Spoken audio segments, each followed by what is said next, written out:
Good morning and a very warm welcome to this, the very first International SRB Economic Conference. And our theme today is Evolutions in Bank Resolution, Learning from the Past and Looking to the Future.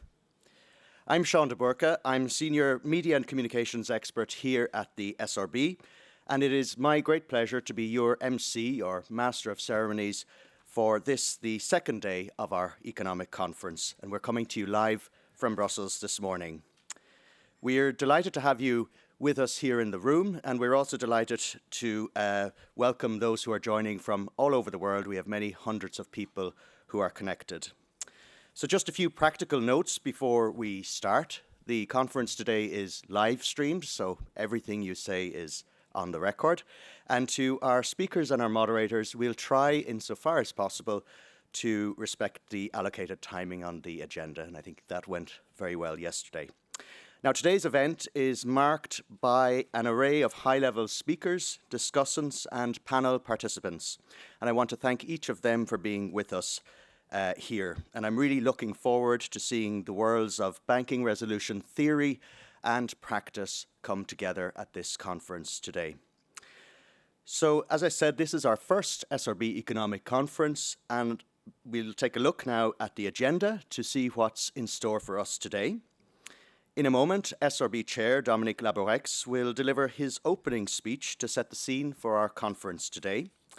Then, at 9:30, we'll move to our first academic session, taking a look at bank scale stability and the future of too big to fail. And this session will be moderated by Géraldine Thiry of the National Bank of Belgium. Here in the room, we'll break for coffee at 11. And our second academic session will be moderated by Michael Foland of the Bank of Croatia. And that session will look at real-time indicators of banking stress as well as crisis dynamics. Then, something I'm really looking forward to, our Resolution Young Researcher Award ceremony will get underway, and our SRB Chair, Dominique Laboureix, will reveal the winner to you just before lunch. After lunch, we will move to our keynote lecture of the day by Professor Thomas Philippon, who will be joining us live from the US. And this session will be facilitated by SRB board member and Director of Resolution Planning and Decisions, Radek Urban. Then we'll have a coffee break, and following that, Karen Braun-Munzinger, board member and Director of Resolution Policy Development and Coordination here at the SRB, will moderate our afternoon panel session. And that panel session will look at resolution in uncertain times. And finally, Karen will close proceedings at our conference, all going well, just before 5 p.m. today. Now, we want to make today's conference as interactive as possible, and during our panel sessions, you'll have the chance, if you're in the room, to simply raise your hand when asked to do so by the moderators, and we'll get a microphone to you. And for those of you joining online, we'll invite you to scan the QR code, which will be displayed at the appropriate time. It's also on the SRB website and on LinkedIn, and that will connect you to the Slido platform, which will allow you to pose your question. So now, without further ado, I'd like to get started. It's my great pleasure to welcome our host for today, SRB Chair Dominique Laboureix.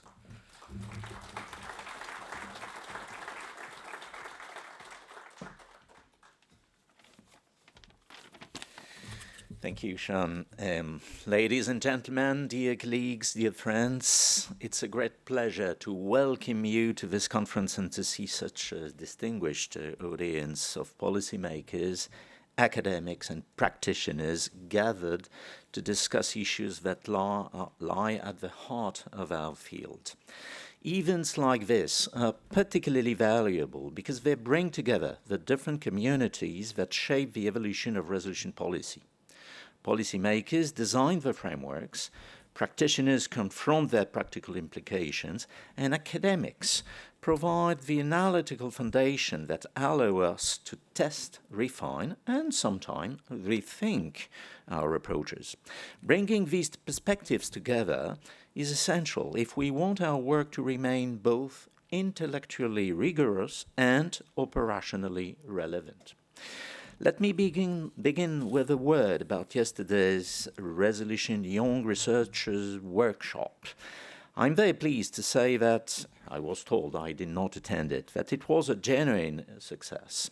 The quality of the contributions, the intellectual curiosity of the participants, and the lively exchanges were extremely encouraging. For those of us working in resolution policy, this is particularly indeed encouraging. Resolution is still a young field. Unlike other branches of financial regulation that have developed gradually over many decades in reality, modern resolution regimes were largely created from scratch in the aftermath of a great financial crisis after 2008. This means that perhaps more than in older areas of financial policy, our works depend heavily on developing solid theoretical and empirical foundations. And if yesterday's workshop is any indication, the next generation of scholars is already making a very meaningful contribution to this effort. The research presented today touches on some of the most important questions that continue to shape the policy debate around bank resolution and financial stability. It also reflects perfectly the title of this conference, Learning from the Past and Looking to the Future. I'm not sure that the look to the future is extremely clear yet under the current circumstances, but I'm sure that this day will bring a lot of light. One of his papers, you will discuss today, concerns the enduring challenge of too big to fail. You remember this famous phrase. More than 15 years have passed from the global financial crisis and the establishment of the FSB's key attributes. The first policy reaction was made via these key attributes in reality to that crisis. And we are still asking ourselves today, have we truly changed market expectations about government support for large banks? Yes or no? Is too big to fail really a thing of the past?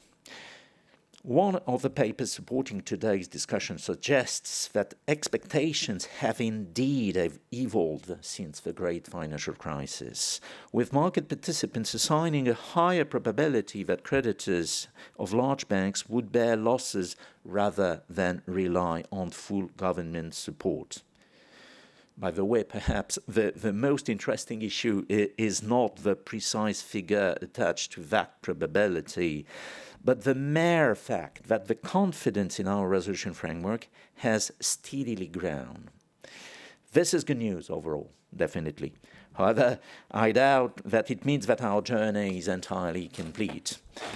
True. Why? Because trust is hard to establish. It cannot simply be declared in legislation.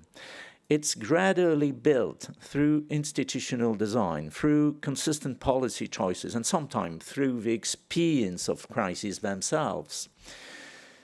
The very fact that markets still attach a non-negligible probability to government support, so this is the other part of the equation, the other side of the probability, reminds us that credibility is not exactly a binary concept. It evolves slowly and it's constantly tested. We move in the right direction, but we should not consider that the journey is over. I'm used to say that, by the way, resolution experts are paid to worry. But this time, let me take the positive side, the glass half full. We are getting there. There is another paper which will be commented today, and I would like to mention it, which will invite us to step back and take a much longer historical perspective of banking systems. Looking across more than a century of financial history, one fact emerges.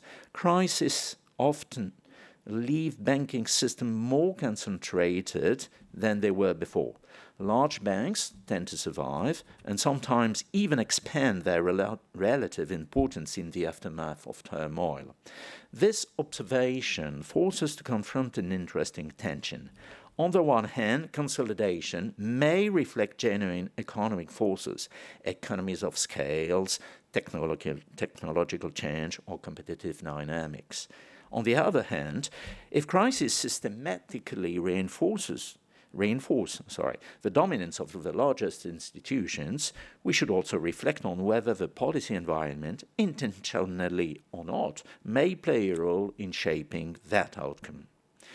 Concentration per se is not a concern for us because it's not in our mandate exactly. But for that, I refer to DG Competition, by the way, for those visiting Brussels, not far from here. The building of DG Competition is just 200 meters from here. But more interestingly, thinking dynamically while addressing too big to fail, we may also be making the next crisis potentially harder to manage by allowing our biggest lenders to become even bigger. If the system continues to evolve towards greater concentration, ensuring the credibility and effectiveness of resolution tools becomes even more important, and this is a key lesson for us here in this House. Knowing this, it would seem that after every crisis, our job becomes more relevant for dealing with the next one in reality. Another theme that you will explore today is how rapidly stress can propagate through the financial system once confidence begins to erode. Using granular data on deposit flows and interbank payments, researchers are now able to trace deposit flows almost in real time, revealing how quickly funding pressures can spread across institutions during episodes of turmoil. This new evidence reminds us that modern financial systems operate at extraordinary speed. Digitalization, instant payment technologies, the growing role of large institutional depositors mean that liquidity stress can materialize far more rapidly than in the past. This is, of course, an important lesson learned from the FSB report on the 2023 turmoil. For authorities responsible for crisis management, this creates a new challenge. The window for intervention becomes shorter. Liquidity needs to be provided quickly and decisively. And I've said, even yesterday in Parliament, that a solution for liquidity and resolution in the European context was more than needed in those days. These developments are closely connected to the broader question of how to remain crisis ready in a changing financial system. Financial intermediation is evolving rapidly, shaped by new actors, technological innovation, digital platforms, and increasingly interconnected with other counterparties. Such changes raise fundamental questions about how crises might unfold in the future. Will stress propagate more quickly through digital networks or across different categories of intermediaries, or both? Will market reactions become more nonlinear? And how should supervisory and resolution authorities adapt their analytical tools to keep pace with these developments? These questions show exactly why continued dialogue between practitioners, policymakers, and researchers is so important. Resolution policy may have been created recently, but it's rapidly becoming a rich and dynamic area of research. The intellectual foundations of the field are strengthening year after year. Let me therefore conclude by thanking all the researchers who have contributed their work to this conference, as well as all the panelists, the organizers, the participants who make this exchange possible. And I very much look forward to coming back later today to present the Resolution Young Researcher Award. Thank you very much.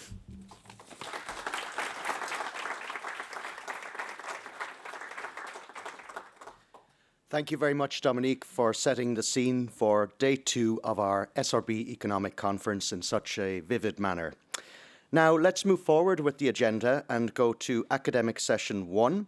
This session will look at bank scale, stability, and the future of too big to fail. And your moderator for this session is, in fact, a neighbour of the SRB. She is Géraldine Thiry, Director at the National Bank of Belgium, and she will introduce us to her panel.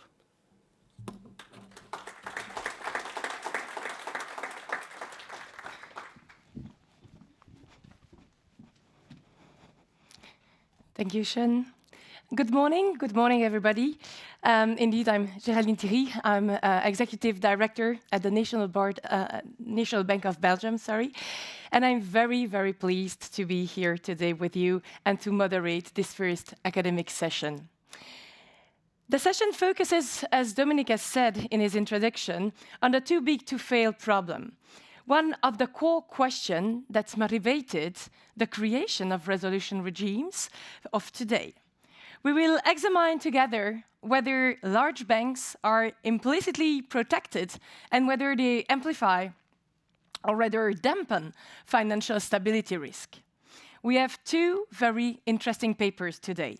But before moving to presenting them, let me announce for those here and those online that there will be an open Q&A session after each of the speech. For the online participants, you can ask questions via Slido, while for the in-person participants, the microphone will be made available. I will first introduce our first speaker, who is online with us. She is Antje Berndt, Professor of Finance at the Australian National University. Prior to joining the Australian National University, she held academic appointments in North Carolina State University, Carnegie Mellon University, and Cornell University. Her research focuses on the theoretical and empirical analysis of different sources of delinquency risk, like corporate credit risk, mortgage default risk, fiscal risk. Professor Berndt has written widely and published in leading finance and economics journals. In 2020, she co-conceived the Across the Curve Credit Spread Index, AXI, and the Financial Conditions Credit Spread Index, FXI, working together with Darrell Duffy and Yichao Zhu, the same colleagues as for today's paper. The paper that we will discuss today focuses on the evolution of the perceived bailout probabilities since the Great Global Financial Crisis, based on US market data. Let me now turn to our second speaker, is Matthew Barron, Associate Professor at Georgetown University. He was visiting researcher at the New York Fed, the Federal Reserve Board, and the Commodity Future Trading Commission. Same as Professor Berndt, he held academic appointments at Cornell University before. Professor Barron studies banking and financial crisis with the overarching goal to uncover the fundamental sources of financial fragility, understand the mechanics through which distress affects macroeconomy, and guide policy development to prevent future crises. His recent research has focused on credit booms around the world and how they lead to stock crashes and banking crises. His paper looks at bank data across more than 150 years and across multiple advanced economies, investigating the emergence and the persistence of large-scale bank-dominated systems, as well as their contribution to financial stability. Together, these papers help us better understand the too big to fail phenomenon. Historically, financial crisis seems to contribute to the creation of large banks, while the post-global financial crisis policy initiatives did have an impact on expectations related to bailout. Let me now give the floor to our first speaker online, Professor Berndt, for 20 minutes. Thank you.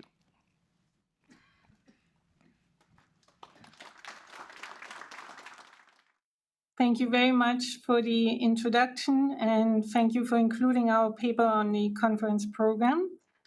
This is joint work with Darrell Duffy at Stanford and my colleague here, Yichao Zhu. And the paper, to head right in, the paper really started with us studying this plot. And what you see on this plot is a long 25-year time series of credit default swap rates for the largest bank holding companies in the United States. And as you know, these credit default swaps, they indicate insurance premia or rates to protect investors against default risk of these large bank holding companies. And while this plot looks like the typical plot we expect during crisis with the usual spikes, the focus of our papers is more on sort of long-term levels in these prices for default protection of large bank creditors. And in particular, I want to draw your attention at sort of the quite low average credit spread level prior to the global financial crisis here in the middle, and the much more elevated, more than twice higher, I would say, just from staring at it, level of credit spread that persisted throughout the post-JFC period. And the goal of our paper is to offer an explanation for that persistent higher level of credit spreads for the largest US bank holding companies after the JFC. If you try to look for explanation of changes in credit spreads, you would first always turn to the level of default risk or insolvency risk. In this case, one would have to argue that debt more than doubled for the largest bank from before to after the JFC. That is clearly not the case. If anything, large banks became safer post-JFC. So that will not be the explanation here. Alternatively, when we look at the pricing of credit risk, we often look at changes in default risk premia. We can gauge how they have changed from looking at non-bank corporates. And we do see an increase in default risk premia or creditors' risk aversion to default risk from before to after the crisis.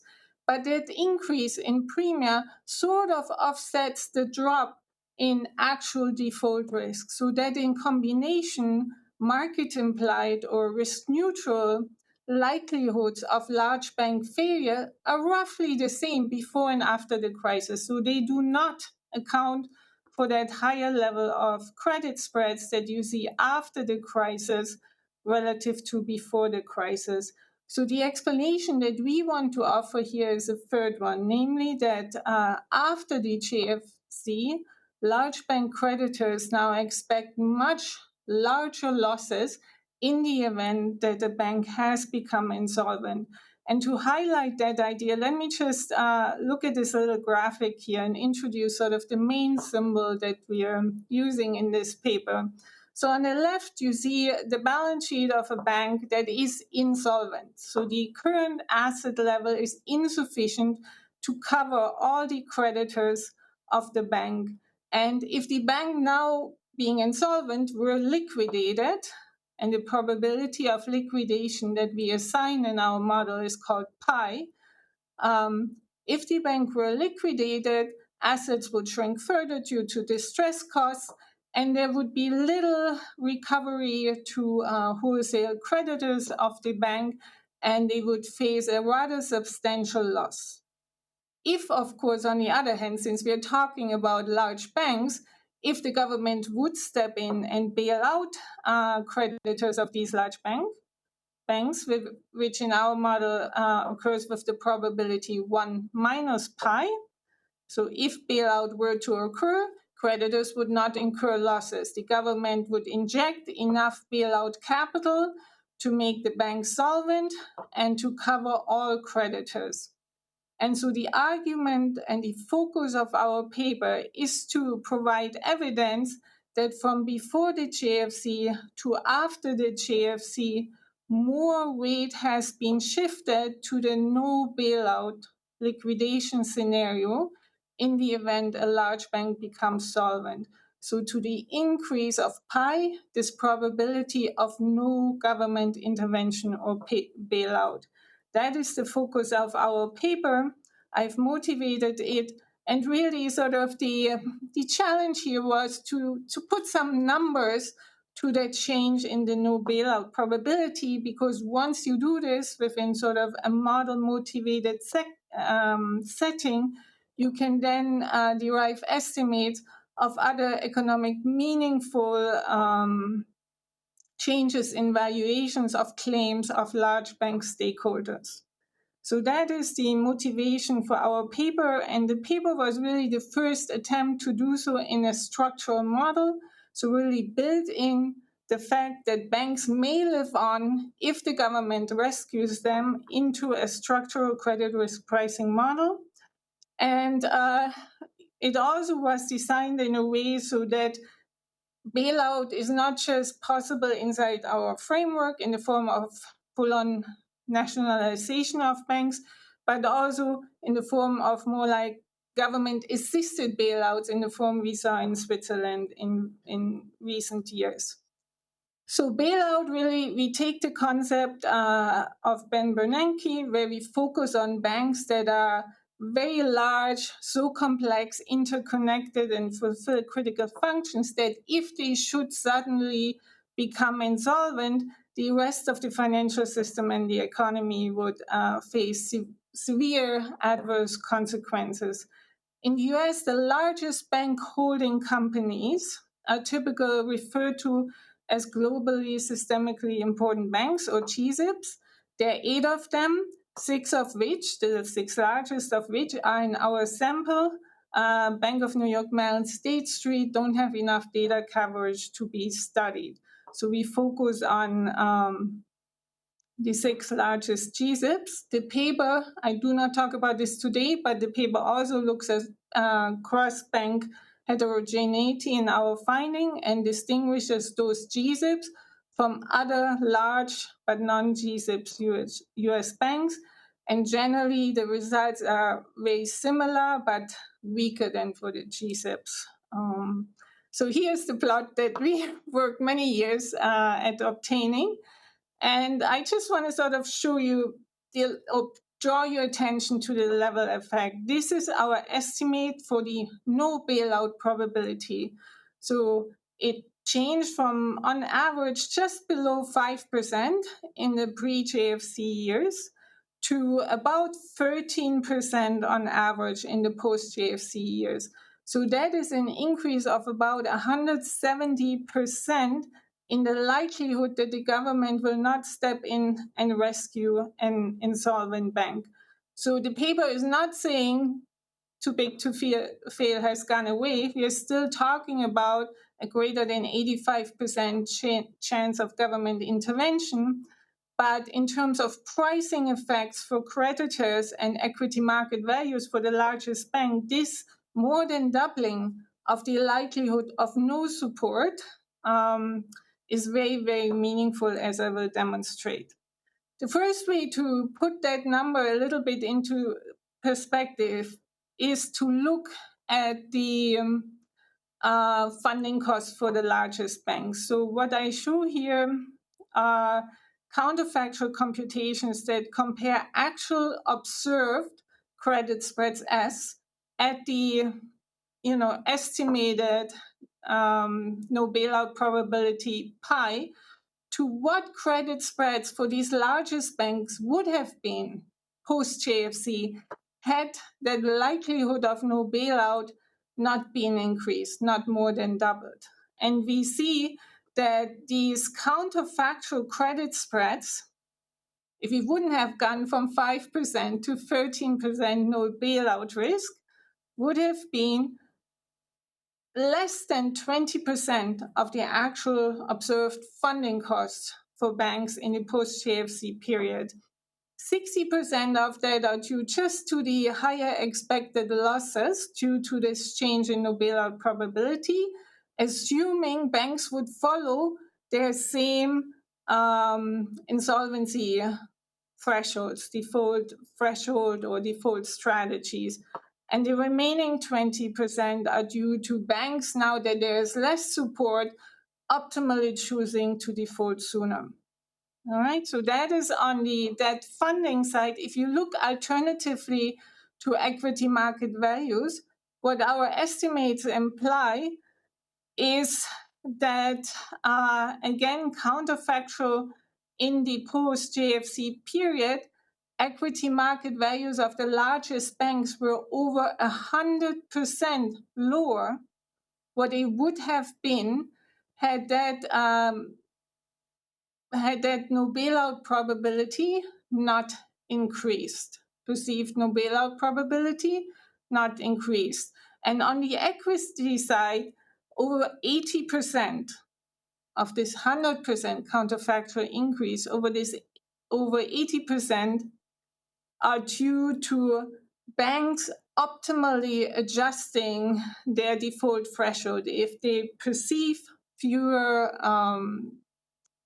instances of bailout, they are optimally deciding to default sooner, and that reduces their equity market value. These are, of course, counterfactual estimates that hold everything as importantly how banks structure their balance sheet the same and just adjust this market implied no bailout probability. So these are really, really meaningful effects. And same before, if you look at equity market values of banks prior to the GFC, and you estimate how much smaller they would have been had these perceived likelihoods of no government support already been as high as the 13% we estimate after the crisis, you see that that implies sort of a 40% drop in value relative to what we observed prior to the crisis. So these are significant numbers. There's, of course, a very wide range of studies that we looked at and built our analysis on. The closest in terms of sort of qualitative findings is a study by Atkinson and co-authors. And our study was also cited several times and is sort of in broad agreement with the findings by the 2021 Financial Stability Report Board review or report that found TBTF reforms broadly to have been effective. Okay, so now the last remaining minutes, I just want to give you an intuitive flavor of how this identification strategy in our paper works. So if you think of these credit spreads that I displayed in the first initial plot, you can roughly think of them as the product of three things, right? As the likelihood that a bank does become insolvent, Q, the loss given no bailout, L, the loss to creditors given no bailout, L, and the probability that there will be no bailout, pi.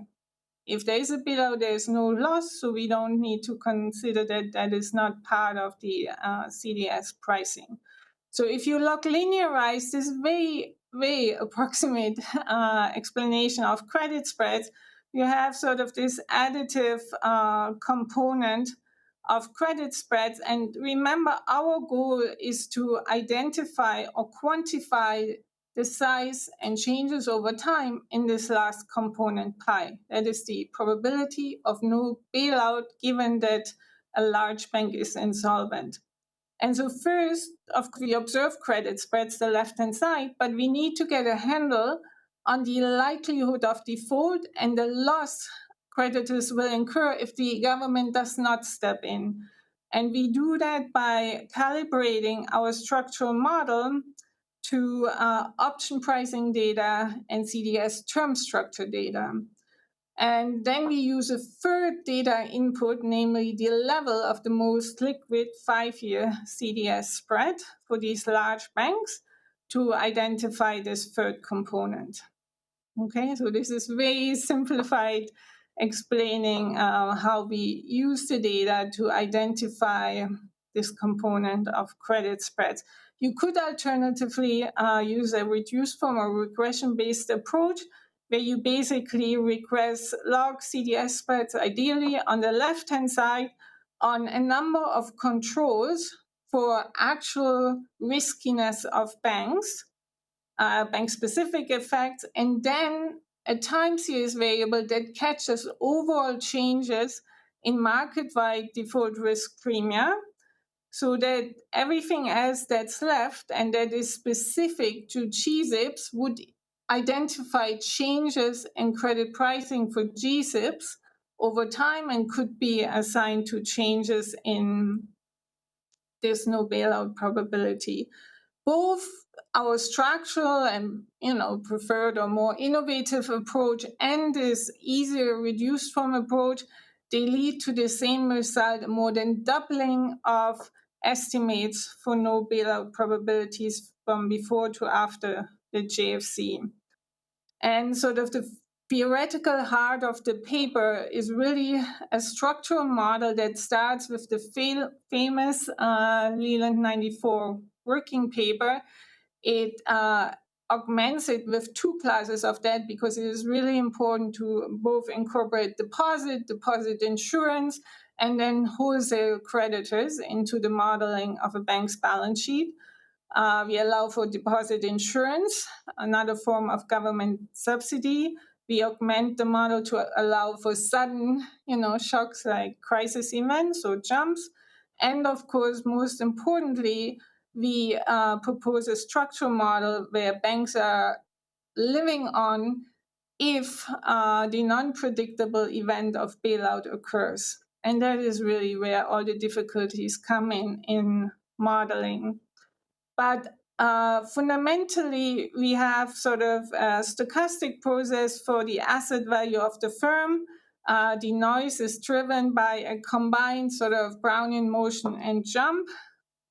And default happens the first time these asset values, V, of a bank fall below a threshold or equilibrium default boundary V star. If that happens, the first time that has happened, we are in the insolvency state. At insolvency, the government decides whether or not to bail out or not. That decision by the government is not predictable by investors, but we do know, or we call the probability with which we move to liquidation, not to bail out, high. Yeah? And that is the object of our investigation. If the government, however, does decide to support the bank, it does so by injecting additional asset value, if you want, bank capital. And in the model, we calibrate the additional bailout capital injection by the government such that it brings the market value of bonds of the bank back to a representative market level, 100 basis point credit spread or variations of that. All right, so that's also internally determined. And then we look for the best endogenous default threshold, V star, default strategy that is set by the shareholders of the company. So that is solved and calibrated to data using a lot of different data sources to inform the calibration. And the estimates that come out is that optimally chosen default threshold by the shareholders of the bank and the dynamics of this asset value process. And the model fits really well, both the level of the 5-year CDS spread, the non-crisis period of the CDS term structure, and also option market data. And importantly, to conclude, what we see is basically a decline of too big to fail. And I'll explain what I mean by that, from about 60 to 40%. And what these ratios are measuring is really the ratio of the expected bailout subsidy, how much the government puts in to failed banks in expectation relative to the equity value they extract from a nationalization divided by the expected capital injections. That has dropped significantly by a third, and that is our indication, meaningful economic indication of too big to fail. So in summary, we find a significant CFC decline in market implied probabilities of bailout. And what that means is that since the GFC, large bank creditors expect to suffer much larger proportional losses in the event such a bank approaches insolvency. Thank you very much.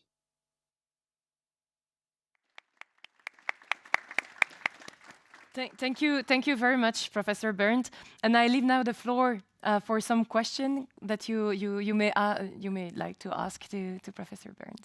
Sure. Should I ask both questions together, or should we do this sequentially?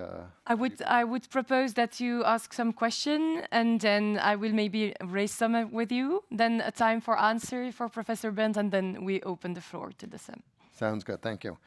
So let me just start by saying that I really like this paper because it attacks a very old problem, which is that when you look in the aftermath of policy reforms after crises, you see that bank credit spreads are usually higher. But if the bank credit spreads are higher, is that because fundamentals have gotten more risky, or is it because of changing perceptions of implicit guarantees? And it's sort of hard theoretically to actually sort out and decompose those two. So we have two papers at this conference, this paper and yesterday's paper by Luigi, that I think really have sort of been the first two papers in maybe 20 years that have made actual concrete progress on this very important problem. Okay, so I have two questions. The first is I was wondering if one could apply these methods further back in time in the US, to other countries, perhaps here in Europe, maybe do more detailed cross-sectional analysis of different individual banks in the US. Now, I realize that this analysis requires CDS data, but perhaps by using other credit spread data, is it possible to do this exercise for other countries? And that way we could test, have sort of more detailed tests of too big to fail perceptions across a wider span of countries and banks. And then my second question is, this is is presented as an econometric exercise to back out this implied probability of too big to fail. Is it possible to understand what policy choices in the U.S. have sort of induced this this decline in the no bailout probability? I mean, one possibility mentioned in the paper is it has to do with resolution, sort of the resolution framework with Dodd-Frank, or even having sort of seen the consequences of letting Lehman fail. But in the paper, you also mention other possibilities. Maybe it's more behavioral. Maybe it's just that before the GFC, people didn't really, they couldn't really envision or imagine a major bank, a GSIB, failing. But after the GFC, this became a lot more salient or possible to imagine. Or maybe it's just due to the mechanism of guarantees, right? Maybe it's not that the government will let sort of a major bank completely collapse, but it's about more selective default, about letting certain more junior bondholders sort of selectively default, even if the depositors and the rest of the bank is saved. So is there something you could say about what exactly has changed after the GFC to explain the results? Very interesting questions. Thank you very much. If I may, I will also add some question, Professor Berndt, because your analysis of how perceived the too big to fail related subsidies were perceived into large banks' market valuations pre versus post global financial crisis was very insightful.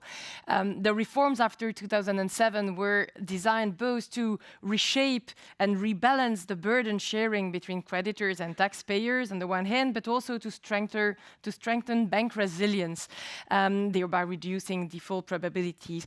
And in that context, it makes sense that investors might demand higher returns as they internalized higher expected losses. What is more striking in the paper, however, is that the substantial improvement in banks' robustness do not appear to have translated into lower borrowing costs, even though the probability of default has effectively decreased. So from a policy perspective, this seems counterintuitive. How would you explain this? Could you elaborate on the mechanism at play? And if I may reformulate the question, why haven't safer banks not led to lower risk premia? This is my first question. And if you have time, I would ask a second small question regarding the recent US turmoil. Your analysis suggests that there is a lower likelihood of government bailout of larger bank in the post-global financial crisis period, but it is based on data that goes up to 2022. And in the conclusion, you briefly touch upon the 2023 US turmoil. Could you elaborate a little bit on how the management of this crisis is consistent or not with your own research? Thank you very much. Thank you.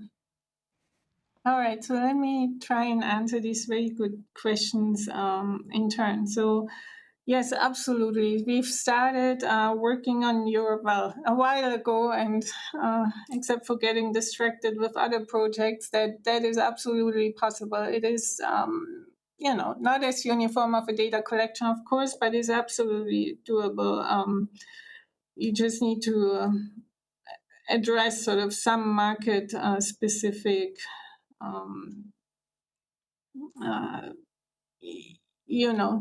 not idiosyncrasies, but there are differences, of course, in the market structures. But generally, yes, absolutely. Europe is possible. Other developed countries are possible. Large non-financial corporations, absolutely. So my wish list is very large, but and I put out the most burning fires. Absolutely, though it is a good, I think, and wide open research agenda that one can follow, and I think the model can be expanded and adapted in a number of different ways. So yes, lots of exciting work to be done. In terms of the second question, I think you answered it while you asked, so to speak. So I think yes, both the observation that the government did let Lehman default, and that subsequent a lot of regulatory efforts were made did indeed sort of, I think, both lower default risk to lead into the third question, and at the same time also highlight uncertainty and justify the sort of increase in default risk premium that we do observe. So to lead over with the answer into the third question as well, that was a point we were really pushed on by our FREs. How can it be that riskiness of banks went down, which it did, and we demonstrate in our appendix that these spreads go up, because it means that the increase in pi is larger than the increase in spread you're observing, right? Because you first sort of have to make good for the decreased default risk. So what we ultimately presented in very late online appendix J, I think, was that when you combine the temporary variation in physical default risk with changes in risk premium, and you present market implied or risk neutral default probabilities, right? That roughly is the same before and after the crisis, very broadly. And that is actually in line with a Brookings paper by Sarin and Summers that we are not refuting. So that is in line. So these these risk neutral probabilities of insolvency occurring, they sort of did not change, right? They neither went down or really explain the increase. So it's the rest what is captured, we believe, at least to a large extent, by changes in expectation of bailout at insolvency. And then in terms of the last question, how does sort of our study let us interpret observations that happened after the assembled period, I think it is important to keep in mind that we are not saying too big to fail has gone away, right? So still over 80%, 85%, almost 90% of the time, 9 out of 10 times, you would expect the government to provide support because these banks are so important to the financial system. It's just not guaranteed anymore. And I think that is reflected in this 2023 episode. Now, that speaks to regional banks, right? In the US, not to the GSIBs in our main sample, but still, right? In some cases, signature banks, like Valley Bank, creditors were not bailed out. In other instances, they were. So the fact that both scenarios emerge and are observed, I think, supports the notion that we sort of reveal or talk about that there is a greater chance of no support to creditors or junior creditors now than perhaps there was before Lehman and before the JFC. Thank you. Thank you very much, Professor Berndt. And now I will leave the floor to the room or to participants online to take some questions. I think microphone will be made available to you. I don't know whether there are questions. Yes, here in the room, and I've seen the second. Yeah, and there. Hi, super interesting paper. I had sort of a general question about how to interpret the pricing pre and post. If I put myself in the shoes of one of these creditors trying to buy protection, I'm considering the state of the world where one of the GSIBs is actually allowed to fail. That sort of seems to be like a very special state of the world where all kinds of other things are also going to go wrong. So I feel like the likelihood of actually getting paid on this insurance will be, I would have doubts about, if a large bank like JP Morgan Chase is allowed to fail, are the counterparties who sold me this CDS really going to be there and able to pay me this insurance? So I was wondering if you had thought about this broader issue and how it would flow into your analysis, and whether it's simply an overall level effect that says, the still apparently high probability of bailout of 85% is maybe just a reflection of, well, I'm just not willing to pay that much for this insurance if I know that I attach a significant likelihood of not getting paid on the contract. I suggest we take 2 more questions and then leave the floor to Professor Berndt to answer. Okay, very nice paper. So always excited to see this structural approach. Where I'm a bit curious is where we try to look at ratings data. I think ratings can be problematic, but I think we'll give you an insight about about the risk, the physical probability of the bailout, and as well, just qualitatively whether they perceived this decline more qualitatively. Is there a third question? Madam, here. Thank you. Thank you for the paper. It's very interesting. I must say that I did not read it, so I must pose a question that is not totally in accordance. But my question is, I have a comment and a question. Of course, when you're talking economics, in modeling, you always say all the other things being equal, and then you assess one particular data to check if your hypothesis is correct or not. But that apart, I have a question, which is, you take 2 very extreme scenarios, right? Either liquidation or bailout. And at the moment, we have something intermediate, which is resolution, and you kind of added a little bit before. So do you think that now, under this new scenario of resolution, where big banks will not be bailed out, but they will not be liquidated either, some of your data could change, and some of the findings could be readjusted? Thank you. Thank you very much for the question. Professor Berndt? Yeah, all right.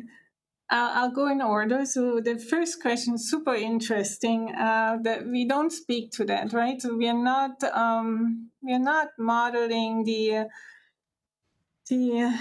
co-movement of sort of bank asset values, government fiscal positions, and sort of other intermediaries or default insurance providers. We just don't in this paper. So I cannot speak to it, but I very much appreciate the question as something to think about.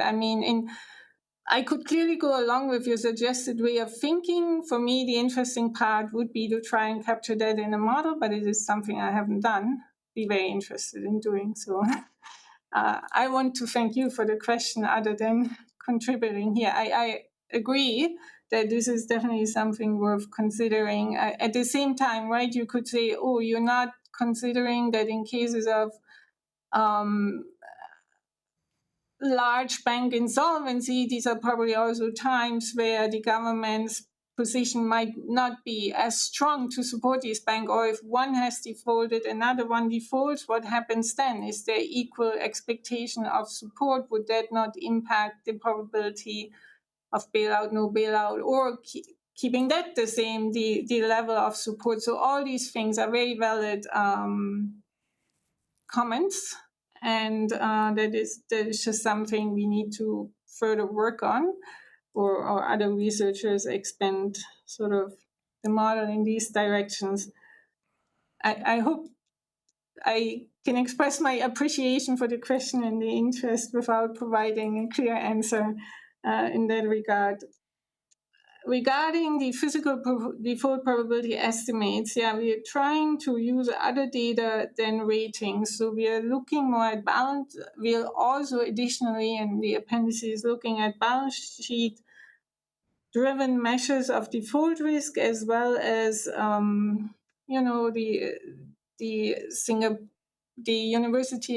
National University of Singapore Credit Risk Management Institute puts out sort of balance sheet based measures of default probabilities, and we look at those in addition or other than ratings to measure physical default risk of a bank, recognizing these uplifts in ratings that were existent for parts of the time in our sample.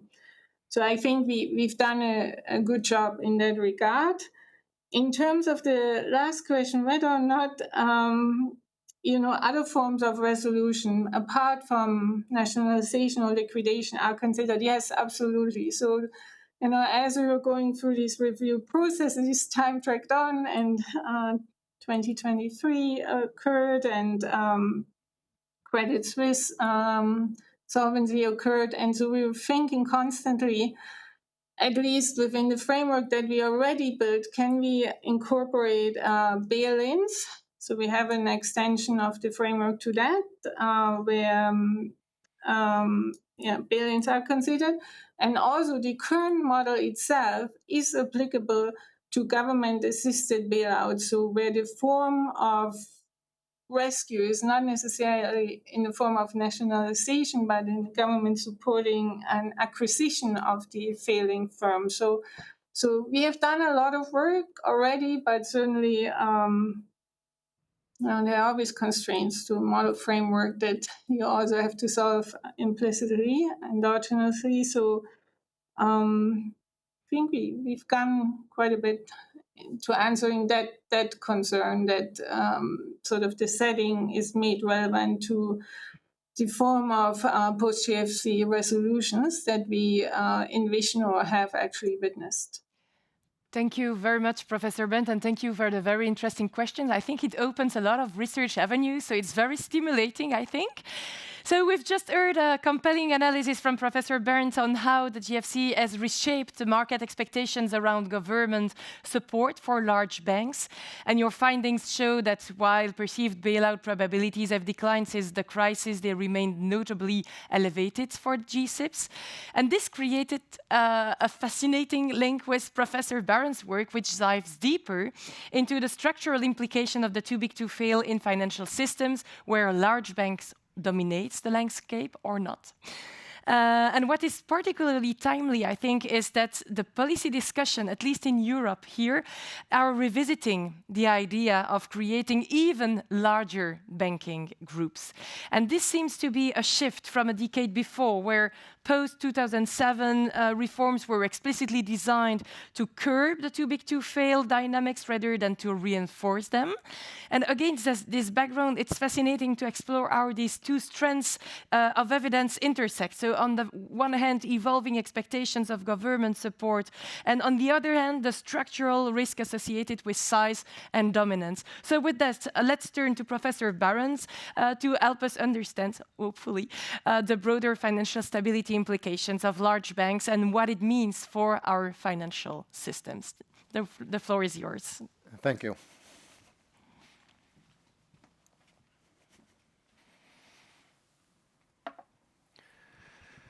So thank you for the introduction. I'm Matt Barron from Georgetown University. The title of this paper is Survival of the Biggest, Large Banks and Financial Crises.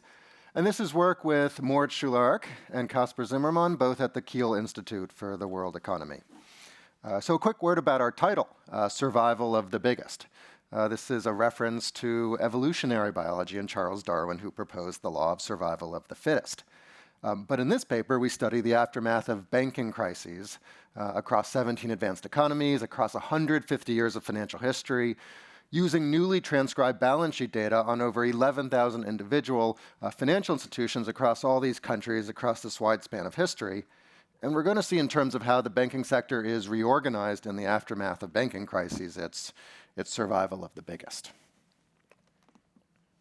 So as I said, this paper is built around this new historical data set covering the balance sheets of most depository institutions in 17 advanced economies since 1870 in order to understand which types of banks tend to drive credit booms and subsequent banking crises, and also to understand how the banking sector is reorganized in the aftermath of banking crises.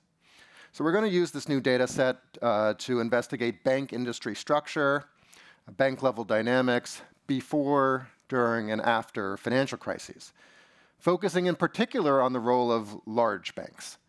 And in this paper, when I say large banks, I mean the very largest banks. I mean the top 5 banks by assets within each country and around each crisis. So think like Deutsche Bank or JP Morgan Chase.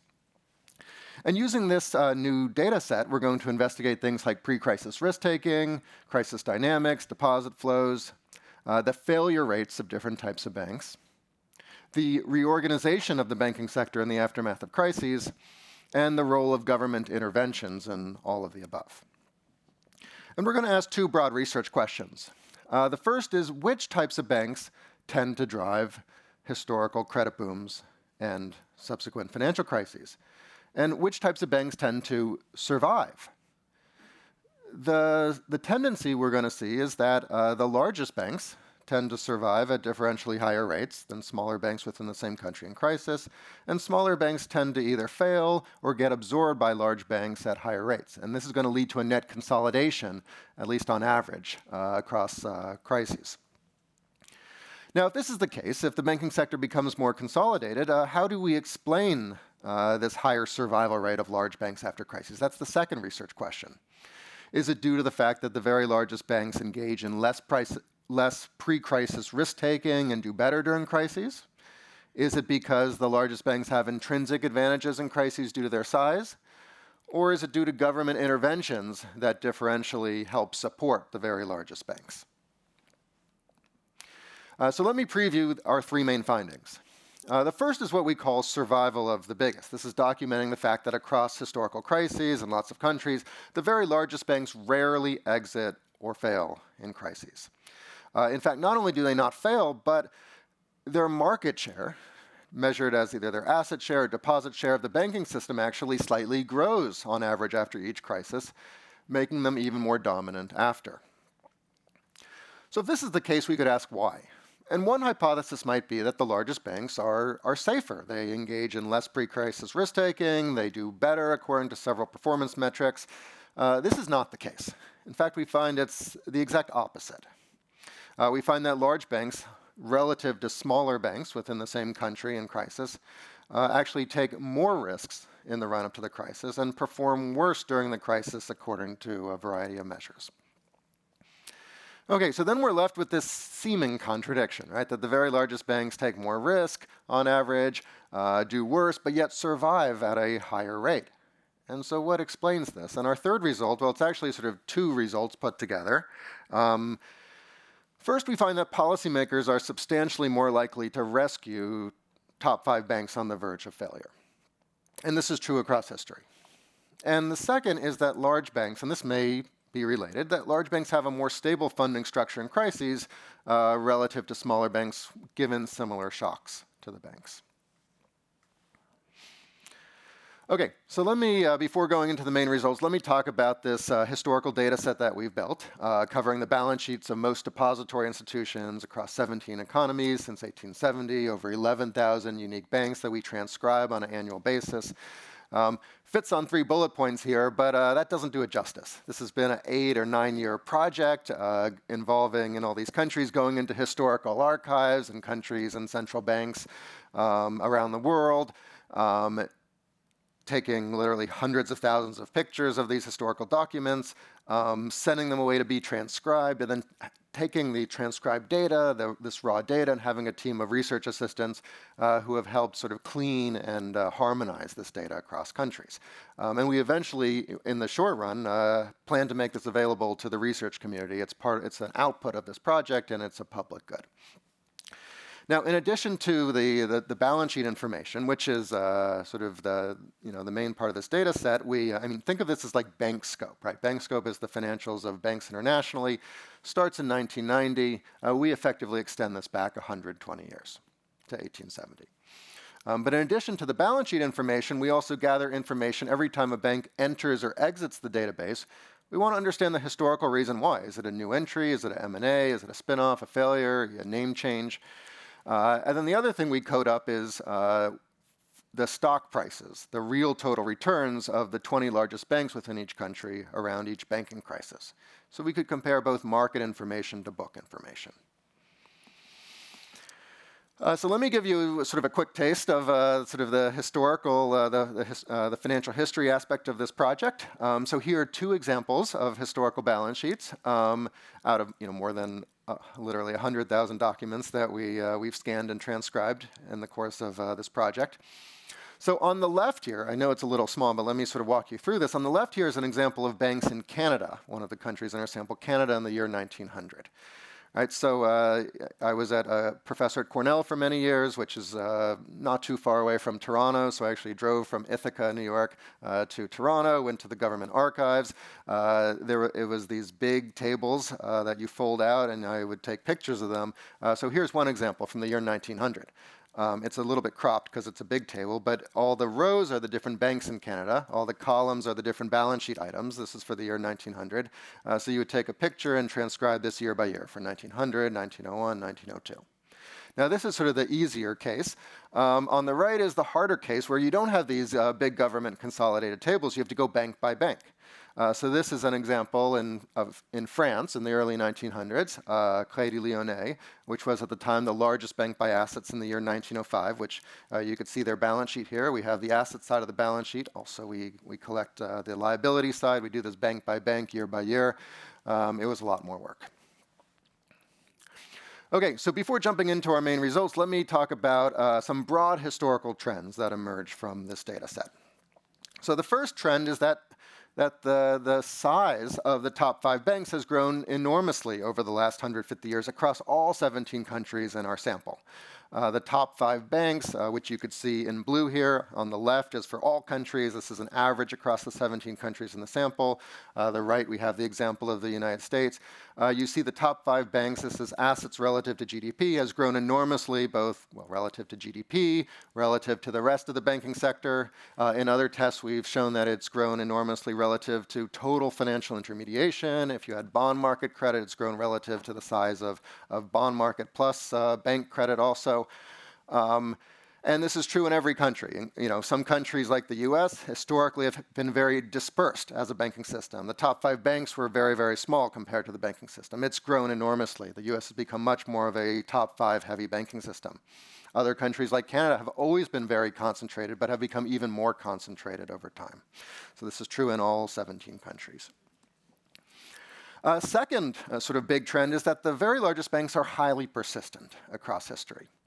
One way to initially see this is to look at this transition matrix. It says if you're a bank that's ranked number 1 or sort of top 5 or the next 6 through 20 or the top 100, where are you 10 years later? And chances are if you're a top 5 bank, you're still a top 5 bank 10 years later.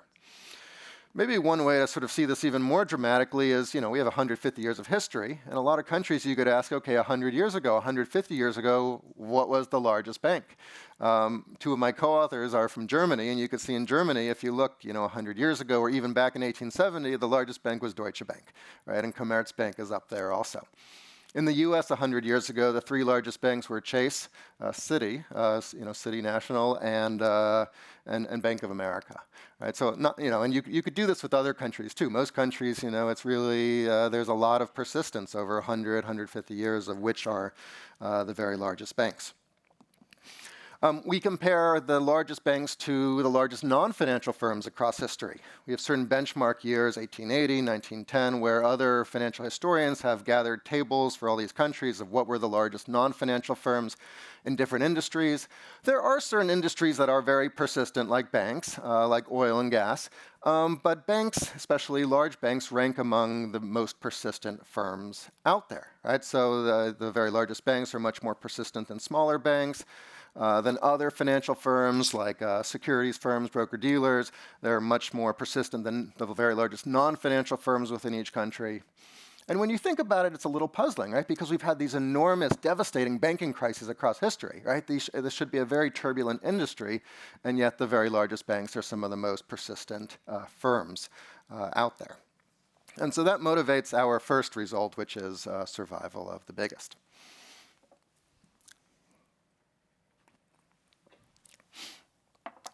So let me just show you sort of some key plots that show that the very largest banks tend to survive at higher rates, both in crises and during normal times.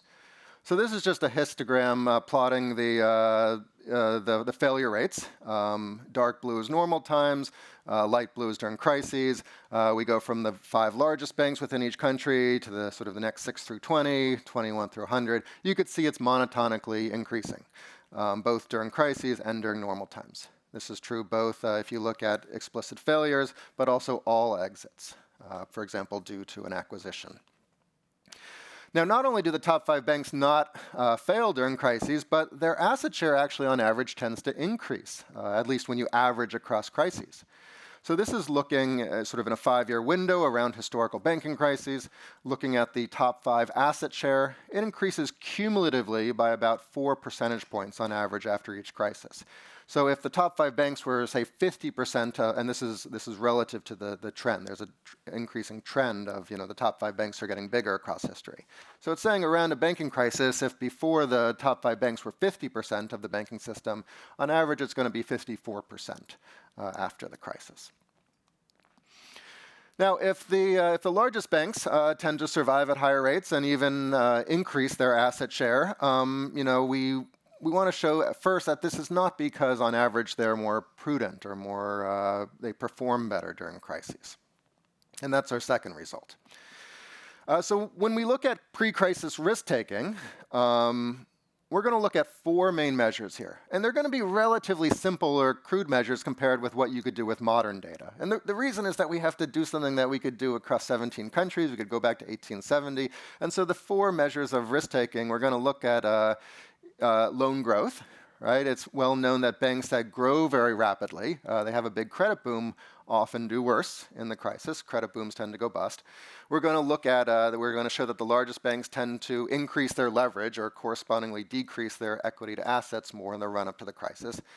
The largest banks are going to increase their non-core liabilities. Non-core liabilities are more fragile funding, so it's a form of risk-taking, and they're going to decrease their safe assets to assets ratio more. So that's in the run-up to the crisis. These are measures of increased risk-taking that we're going to look at. And then when the crisis hits, we're going to see that the very largest banks, relative to medium, sort of the next 6 through 20 banks within a country, the very largest banks are going to have relatively worse stock declines. And they're going to have greater credit contractions in terms of their sort of organic credit growth. So let me first talk about sort of the credit boom. It's well known that a lot of systemic banking crises across history are driven by credit booms going bust. So here's sort of the credit boom, sort of in a plus or minus 5-year window around banking crises. One thing that's interesting is that the top 5 banks, that's in orange, especially in the post-World War II period, account for most of the credit cycle, 75% of the aggregate boom, and actually on net 100% of the credit contraction following crises. So the credit cycle really is just sort of a cycle of the top 5 banks.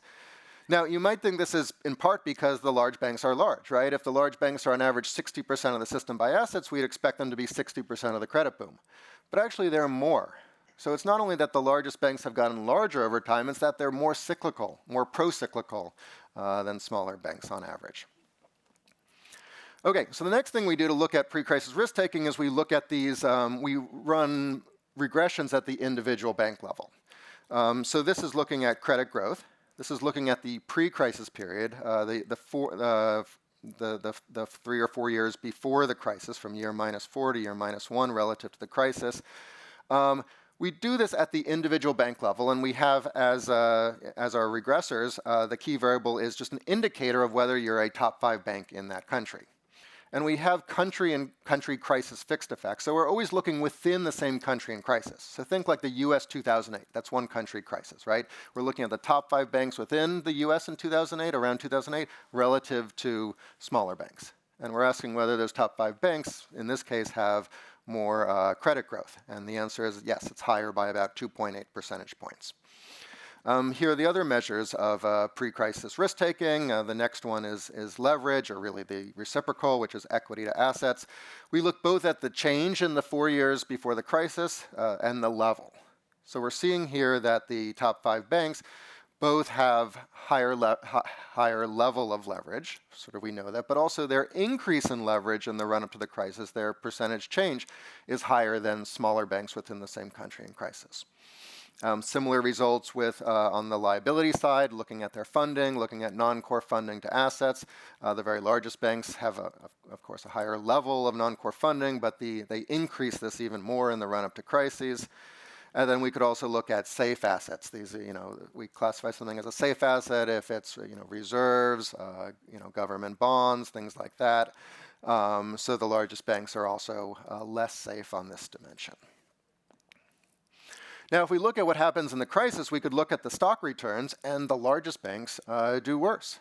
On an annualized basis, they do worse by about 3.6 percentage points in terms of the big bank stock decline that you see in the year of the crisis. So in terms of their performance, we see that the largest banks do worse in terms of their stock returns. If we look at credit contraction, which is the loan contraction in the 3 years after the crisis, we see that the large banks in terms of their organic credit growth, contract their lending more, but yet their failure rate is lower. That's columns 5 and 6, right? So they do worse, but they tend to survive at higher rates. That's reinforcing the finding that we saw earlier. Okay, so why is this the case? And so here we're going to look both at sort of the funding stability of the largest banks and how that might be related to government interventions or implicit guarantees. So we're going to show 2 results. The first is going to be that large banks have just more stable funding for a given shock. And the way we do this is we, again, are running regressions at the individual bank level. We're looking at banks that have suffered a big hit to their stock price during a crisis.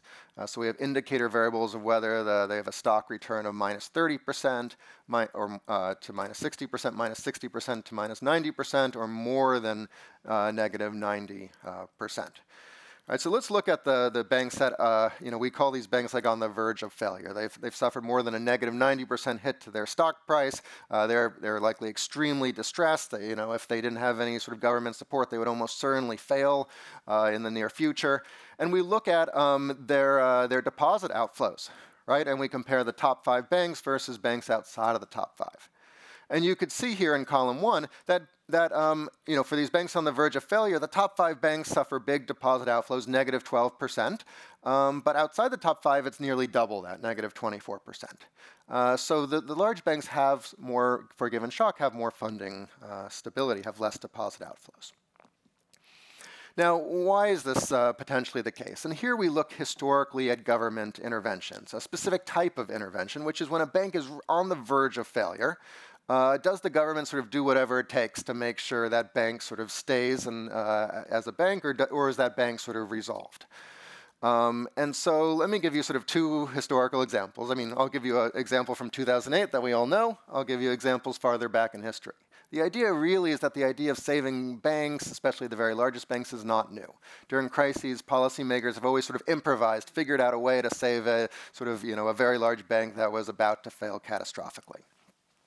So here's the example that we all know in the US in 2008. We have bank number 1 versus bank number 6. Citigroup, the US government was clear, Treasury Secretary Paulson and the head of the New York Fed Geithner confirmed that, there was a weekend in October of 2008 where they did whatever it took to prevent Citigroup from failing. Right? Whereas Washington Mutual, also a very large bank, ranked number 6, it entered FDIC receivership, and some unsecured senior debt obligations were not assumed by the government. We have a second example in the Netherlands in 1921.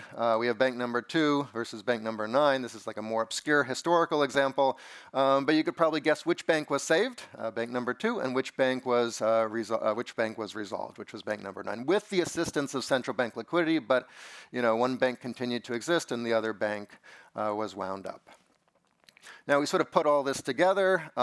We look at all the banks on the verge of failure, which means more than 90% decline in their stock price. We look at the banks that were saved from failing, the ones where the creditors were protected from losses. We see a big differential, right? If you look at, column 1 is the top 5 banks, column 2 is the next 6 through 20. There's a 51 percentage point differential of which banks were saved from failing. And we could do some back-of-the-envelope calculations just to show that, like, if hypothetically regulators never did any of these sort of last-minute interventions, then the survival rate between large and small banks would be very similar. So we conclude that a lot of the differential between the survival rate of large and small banks is due to government support during crises. So let me just conclude here. We show that the largest banks play a central role in financial crisis dynamics. They drive the credit cycle. They take more risk pre-crisis. Banking crises tend to expand the dominance of the largest banks, and government interventions in crises, preventing top 5 failures, play an important role. Thank you very much. Thank you. Thank you. Thank you very much for the insightful presentation. I will first leave the floor to Professor Berndt for some question. I don't know if yeah, great. Yeah. All right. That is really an interesting, very impressive paper. I mean, I particularly like that you said that eventually you think about sharing all this very painfully collected data with the broader community. That would be a tremendous service, because it's, that is amazing work. So in terms of the questions, I have sort of more general ones and more specific ones. So in terms of that sort of funding flow that is more persistent or more consistent for larger banks, it seems like the channel there could also be one we could talk about, sort of a flight to safety.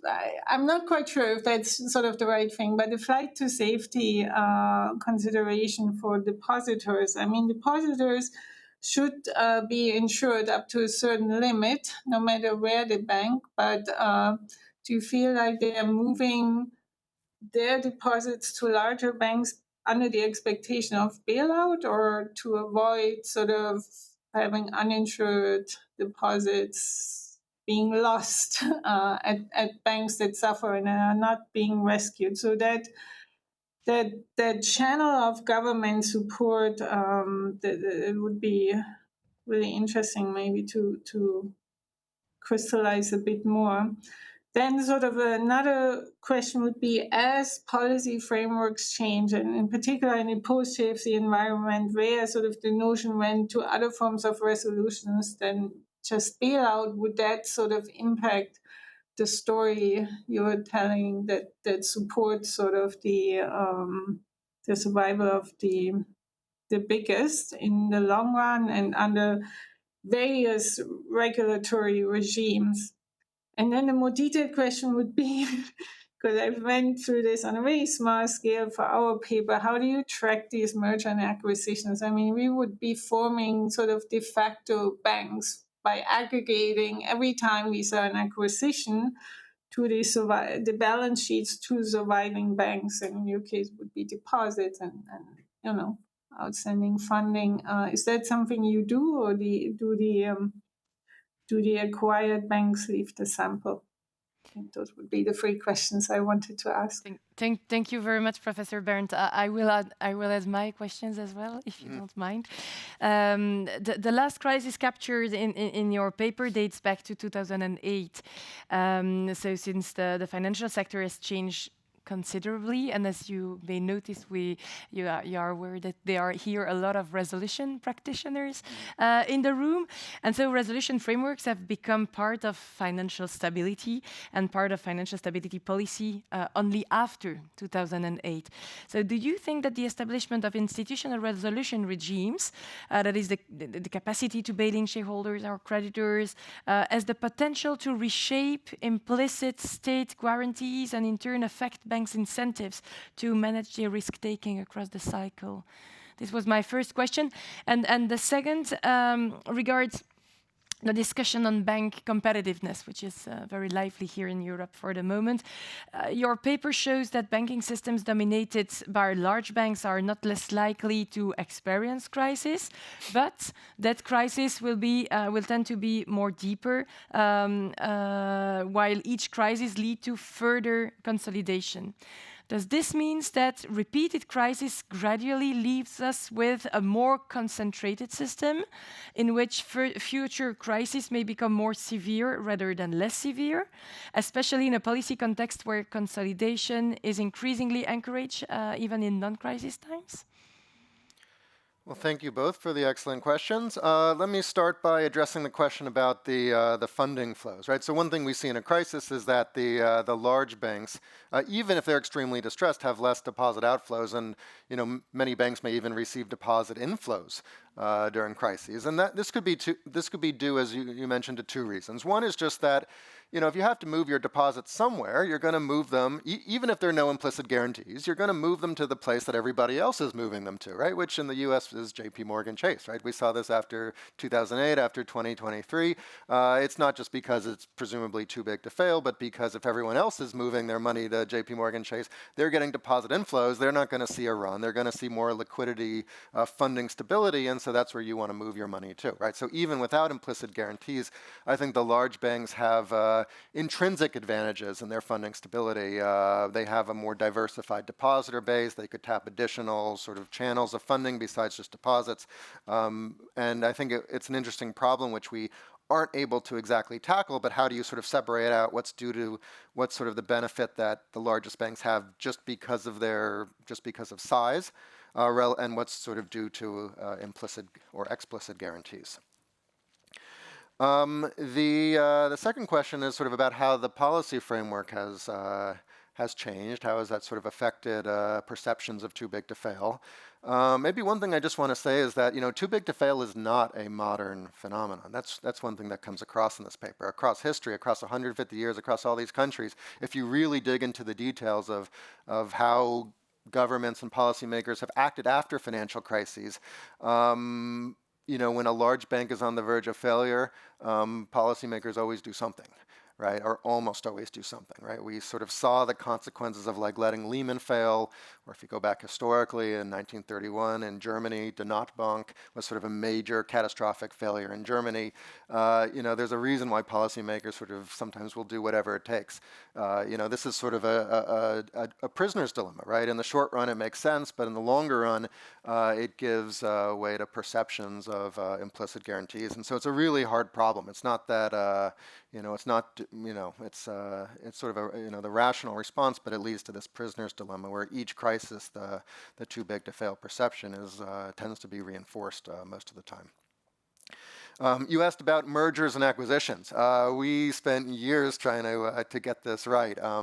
When we talk about the persistence of banks, it's often, the merger of sort of predecessor banks, right? Like in Canada, you historically had Toronto Bank and Dominion Bank, and then they merged in 1950 or 1955 to form TD Bank, Toronto Dominion Bank, right? And in the Netherlands, you sort of had the four biggest banks back in 1920. They all merged together and formed ABN AMRO, right? So you sort of, so it took a lot of work to try to get all this right. So we try to, we look at mergers, we sort of look at, de facto, which is the acquirer, which is the target, and we've sort of tried to put a lot of resources into building databases to track the whole evolution of the banking sector across history. It's not an easy problem. Turning to your questions, you talk about sort of resolution frameworks. One thing I want to talk about with resolution is, we've talked a lot about how it changes perceptions or doesn't change perceptions of implicit guarantees, but I think the other thing that's important with the resolution framework is how it helps reorganize the banking sector after crises, right? I mean, I think one of the issues with too big to fail is the other issue, not just moral hazard, is that it prevents creative destruction, right? What ideally, what policymakers should do, and this is much easier to say than to do, is, after a crisis, you have to sort out the good banks from the bad banks. The bad banks, the ones that are hopeless, you have to close down, do it in sort of a way that minimizes disruption, minimizes cost to the taxpayers, and then the banks that are viable, you have to force them to write down loans, sort of charge off loans, provision, and recapitalize, right? If you don't do that, and this is very hard to do because there are a lot of political frictions, a lot of institutional frictions, and historically, if this is sort of, it's hard to do, and so you get, instead of the zombification of the banking sector, especially the very largest banks. You have a lot of large banks that are sort of put on life support. They're technically insolvent, but they're not closed down because that's hard to do, and they sort of linger around. And then, in this paper, you see these banks are still existing 100 years later, right? So it's sort of keeping, you want the most efficient banks, the most profitable banks, the ones that have the best risk management, have, the best governance. These are sort of the banks that should be, allowed to grow, and other banks that are unhealthy should be wound down. And it's very, it's hard to, and you want to see this sort of creative destruction happening. And so part of the resolution framework, I think, should sort of be to encourage this, more of this creative destruction, getting rid of the inefficient banks and supporting the healthier banks. And then the last question is about bank competitiveness, and sort of what sort of, maybe the question is a little bit about what sort of the optimal concentration of the banking sector. As you point out in the paper, there seems to be this feedback loop where after every crisis, the largest banks get larger, but then this might make the too big to fail problem even worse the next time around, right? And over history, we see this rise in concentration. But this sort of begs the question of what's sort of the ideal, distribution of the banking sector? We don't answer that in this paper, but it's a good question. I would think that, you don't want a banking sector that's super concentrated because you want sort of consumer competition. I think, for example, in Canada, there's a lot to be said about the financial stability of their banking sector.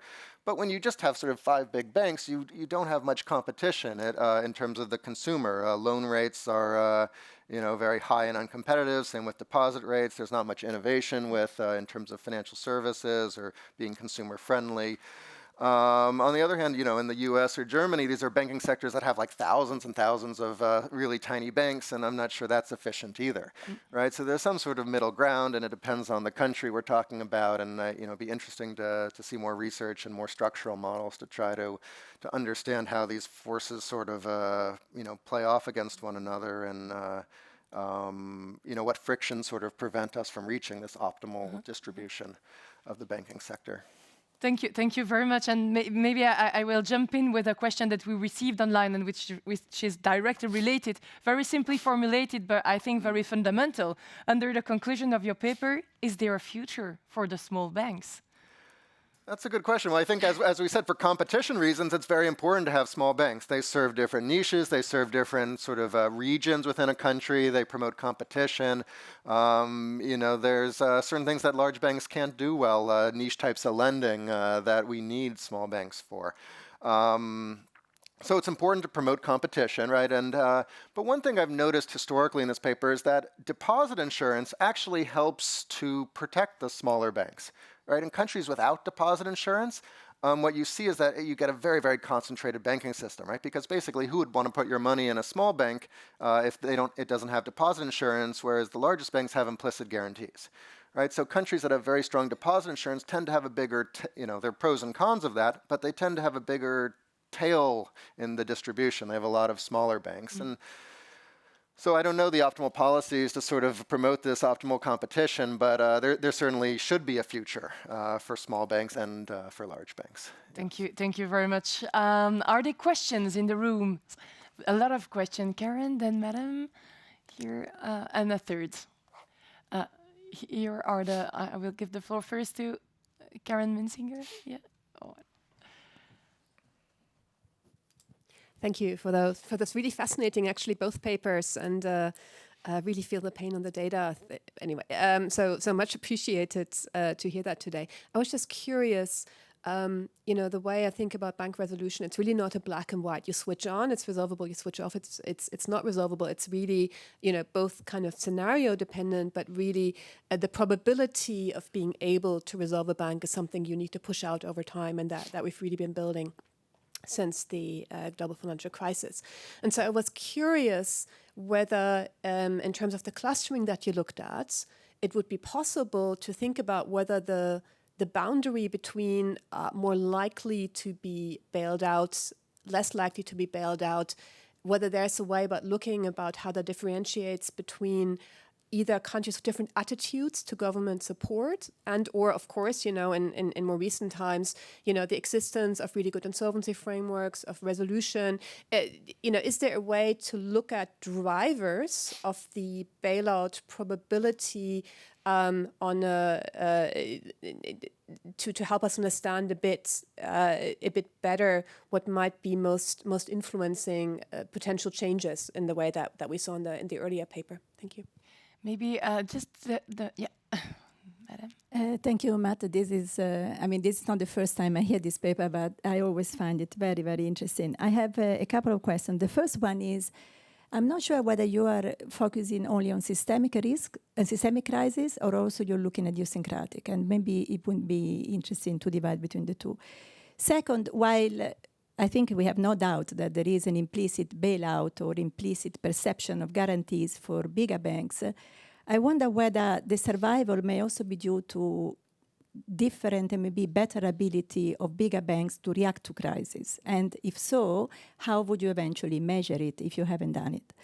And lastly, while I fully agree with you about not creating zombie banks, and therefore not to bail out banks that are not doing well and that they should be let fail, do you look at how large banks compare to small banks in terms of their, profitability, effectiveness, whatever KPI you have in mind in non-crisis time? Or in other words, have you looked at whether how these banks perform actually once they may be bailed out? Do they do better or not? Because we should be looking in non-crisis time mostly to see whether these banks are zombie banks or not. Mm-hmm. Thank you very much. I think there were a question there. Yeah, Madam. And then I'm afraid we will have to leave the floor to you. So thank you very much, Matthew. This is amazing work. I have a question which may be a bit different from others. It's not so much about resolution, but I was really intrigued by your result that the top 5 banks are actually basically driving the credit cycle. And this is very important. If we abstract a bit only from bank stability, in general, for the economy in general, this is a very, very important result. So going back to the discussion about bank competition and increasing concentration, so this seems to suggest that if the bank market becomes more concentrated, the credit cycle will be even more pronounced. So we are going to have more procyclicality. So would this give some support of maybe also regulation measure that sort of contrasts this impact on credit cycle, especially for larger banks? Thank you very much for the interesting question, and I apologize for those of you who would be frustrated of not to, but I have this sharp work of being the timekeeper, so the floor is yours, Matthew. Well, thank you for the excellent questions. So let me start with the first one, sort of about different policies historically that have either increased or, I guess this was Karen's question, increased or decreased perceptions of implicit guarantees. It's hard to measure, but I would emphasize that there's sort of enormous heterogeneity across history of how policymakers have dealt with crises. Back in the 19th century, we have some examples of complete sort of laissez-faire, like let the banking system fail. Some countries didn't historically have central banks, so we didn't even have like discount window lending. Until more recently, there's been a variety of interventions. I've worked on this in other papers, trying to document them. I don't like this idea of calling everything a bailout, right? We should, in some cases it's loss absorption, in other cases it's equity injections, in other cases it's separating banks into good banks and bad banks, and some countries have historically done this better than others. so, look, I think this is the importance of financial history, right?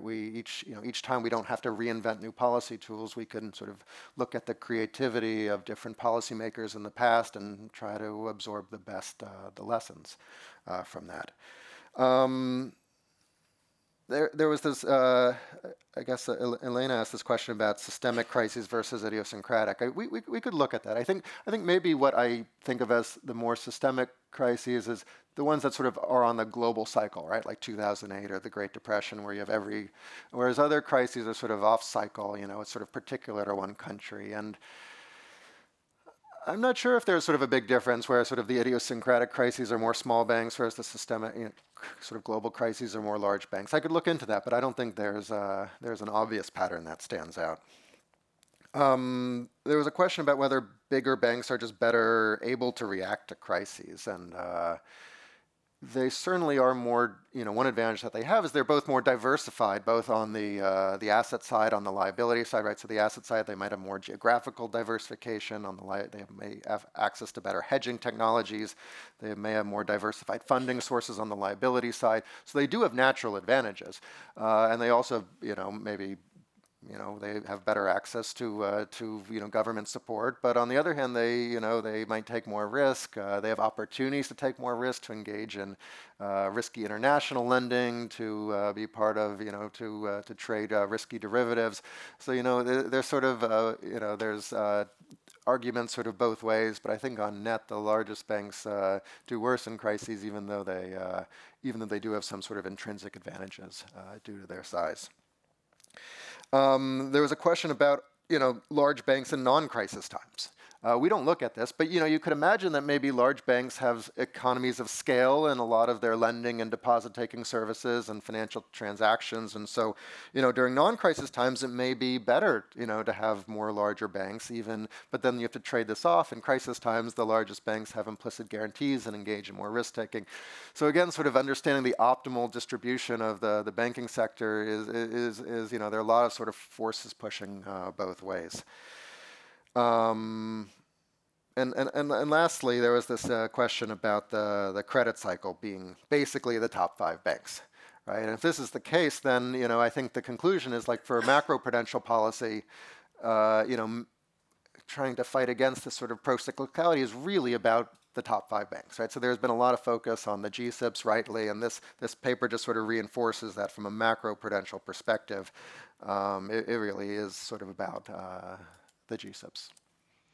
Thank you very much. Thank you. It's a fascinating discussion. So what we've heard today offers a powerful and nuanced picture of how the too big to fail questions has evolved and why it continues to matter for all of us concerned with financial stability. From Professor Berndt's presentation, we've heard evidence that expectations of government support have shifted since the global financial crisis. Market-implied state guarantees have weakened, and so the perceived no bailout probabilities for larger institutions in our economies have risen. The markets have internalized this change, resulting in higher expected losses for creditors and consequently persistently higher spreads, as you have very well showed, and funding costs also for the USG SIPs, even as their solvency position have strengthened. So we do see that the too big to fail reforms have somehow reshaped incentives, but also that market perceptions adapt in complex ways. From Professor Berndt's long-run analysis, we see a very beautiful complement to Professor Bernndt's analysis. Your work shows that crises tend to deepen the dominance of large banks. They take more risk in the booms, contract more sharply in bust, and yet survive at higher rates, relying on more stable funding, as you just mentioned, more diversification also, and being rescued when deemed necessary by the state. And as such, economies with concentrated banking systems tend to experience more severe crises. Bringing these two narratives together, a common thread emerges. Size confers both vulnerabilities and advantages, and policy choices inevitably shape how these forces play out. Today's debate in Europe about encouraging further consolidation makes these insights especially timely, and thank you for this. While post-crisis reforms aimed at to contain the too big to fail dynamics, current discussions sometimes pull in the opposite direction, and understanding the trade-off between efficiency and resilience, between concentration and implicit guarantees, is therefore more important than ever.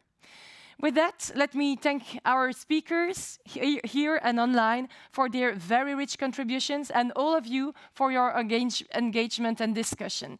These conversations are essential as we collectively reflect on how to build a financial system that is dynamic but also genuinely robust. Thank you very much, and I wish you an all-stimulating continuation of the conference today. Thank you very much, Mathieu. It's very interesting. Thank you very much to Géraldine, and thank you to the professors for their presentations and insights into stability, scale and the future of too big to fail. And thanks to you also for your questions and your engagement. Now, I'd like to invite those of you at home, if you wish, to put the kettle on and stretch your legs. Here in the room, we'll break for coffee and we'll meet back here in 20 minutes' time. That's 11:20 Brussels time. Thank you.